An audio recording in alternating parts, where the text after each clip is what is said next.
ഹരേ കൃഷ്ണ. ഹിന്ദു വിശ്വാസികൾക്ക് ഒഴിച്ചുകൂടാനാവാത്തൊരിടമാണ് പൂജാമുറി.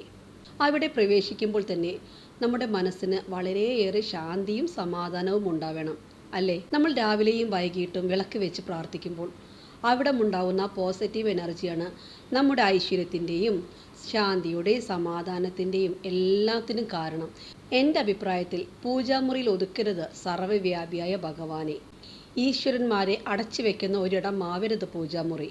നമ്മുടെ നോട്ടം എപ്പോഴും എത്തുന്നിടത്ത്, അതായത് സ്വീകരണ മുറിയിൽ കുറച്ച് വിസ്താരമേറിയൊരു സ്റ്റാൻഡിൽ നല്ല വൃത്തിക്ക് വെക്കണം ദൈവങ്ങളെ.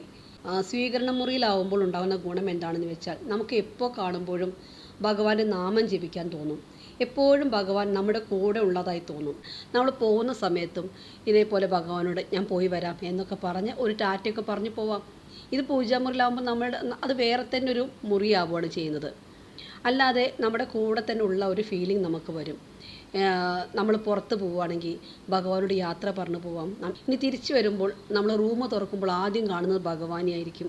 പൂജാമുറിയിലാവുമ്പോൾ നമ്മൾ രാവിലെ വിളക്ക് വയ്ക്കാനും സന്ധ്യയ്ക്ക് വിളക്ക് വയ്ക്കാനും മാത്രമാണ് ആ റൂം തുറക്കുന്നത്.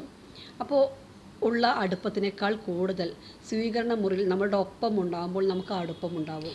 ഇനി പൂജാമുറികളാണെങ്കിലോ ഒരിക്കലും തിക്കി നിറച്ച വിഗ്രഹങ്ങളും ഫോട്ടോകളും ഒന്നും വെക്കരുത്.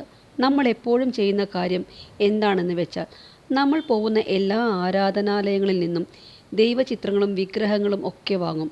അങ്ങനെ പൂജാമുറി നിറയെ വിഗ്രഹങ്ങളും ദൈവചിത്രങ്ങളും കൊണ്ട് നിറയ്ക്കും. മാത്രമല്ല ചിലപ്പോൾ അത് തട്ടിയും മുട്ടിയും ഒക്കെ ആയിരിക്കും നിൽക്കുന്നത്. ആലോചിച്ചു നോക്കൂ, നമ്മൾ വെക്കുന്ന വിഗ്രഹങ്ങൾക്കും ചിത്രങ്ങൾക്കും ജീവനുണ്ടെന്ന് വെക്കുക. ശ്വാസം ഇടാൻ പോലും ആവാതെ എല്ലാ ദൈവങ്ങളും നിൽക്കുന്നത് സങ്കല്പിച്ചു നോക്കൂ. ഓടക്കുഴൽ പിടിച്ചു നിൽക്കുന്ന കൃഷ്ണന് ഒന്നിളകാൻ പോലും പറ്റാതെ നിൽക്കുന്ന ഒരവസ്ഥ എന്തായിരിക്കുമല്ലേ? വലിപ്പത്തെ ആശ്രയിച്ചായിരിക്കണം ചിത്രങ്ങളും വിഗ്രഹങ്ങളും വെക്കേണ്ടത്. നിങ്ങൾക്ക് ചെറിയ പൂജാമുറിയാണെങ്കിൽ നിങ്ങൾ ഏത് തരത്തിലുള്ള ആത്മീയ വ്യക്തിയാണോ അതിനെ ആശ്രയിച്ചിട്ടുള്ള ചിത്രങ്ങളോ വിഗ്രഹങ്ങളോ വെക്കുക. വളരെ കുറച്ച് ചിത്രങ്ങൾ മാത്രം വെക്കുക. വളരെ വൃത്തിയിൽ ഒന്നിനെ തൊടാതെ വെക്കുക. അപ്പോൾ നിങ്ങൾക്കും ആ പൂജാമുറിയിൽ നിൽക്കുമ്പോൾ വളരെ ശാന്തിയും സമാധാനവും ഉണ്ടാവും. ധാരാളം ചിത്രങ്ങൾ ഉണ്ടാവുമ്പോൾ വൃത്തിയിൽ പരിപാലിക്കാൻ വളരെ ബുദ്ധിമുട്ടായിരിക്കും. ഓരോ ദേവതാ ചിത്രങ്ങൾ 2ഉം 3ഉം ഉണ്ടെങ്കിൽ 1 മാത്രം വെക്കുക. കൂടുതൽ ഉള്ള ചിത്രങ്ങളോ വിഗ്രഹങ്ങളോ ഭക്തിയുള്ളവർക്ക് സമ്മാനമായി നൽകാം. ഇനി പൊട്ടിയ ചിത്രങ്ങളോ വിഗ്രഹങ്ങളോ ഉണ്ടെങ്കിൽ അവ നിങ്ങൾക്ക് ഒഴിവാക്കണമെന്ന് തോന്നുകയാണെങ്കിൽ വൃത്തിയുള്ളിടത്ത് കുഴിച്ചിട്ട് അവിടം ഒരു ചെടി നടുക. ആ ചെടി എന്നും നനച്ച് പരിപാലിക്കുക.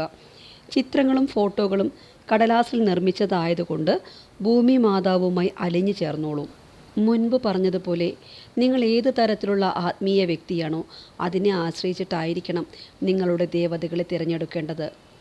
നമ്മുടെ കേരളത്തിൽ ഓടക്കുഴൽ പിടിച്ചു നിൽക്കുന്ന കൃഷ്ണ വിഗ്രഹം ഇല്ലാത്ത വീടുകളുണ്ടാവില്ല, അല്ലേ? തീർച്ചയായും അതിൻ്റെ കൂടെ ഒരു രാധാകൃഷ്ണൻ്റെ ഒരു ചിത്രമെങ്കിലും വെക്കണം. രാധയില്ലാതെ കൃഷ്ണനില്ല. ശ്രീകൃഷ്ണനും രാധയും തമ്മിൽ നിലനിന്നിരുന്നത് ശാശ്വതമായ പ്രണയമാണ്.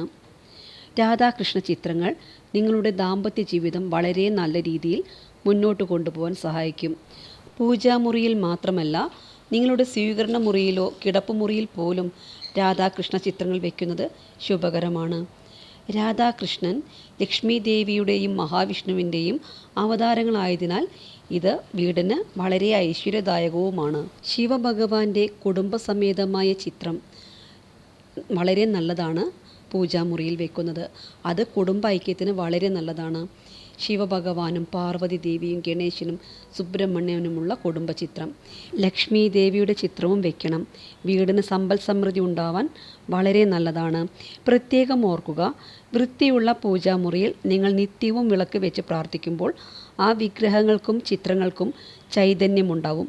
ആ ചൈതന്യം മൂലം നിങ്ങളുടെ കുടുംബത്തിന് ഐശ്വര്യവും സമാധാനവും സമ്പൽ സമൃദ്ധിയും ഉണ്ടാവും. ഓരോ അക്ഷരങ്ങളും ഭഗവാന്റെ പത്മപാദങ്ങളിൽ സമർപ്പിക്കുന്നു.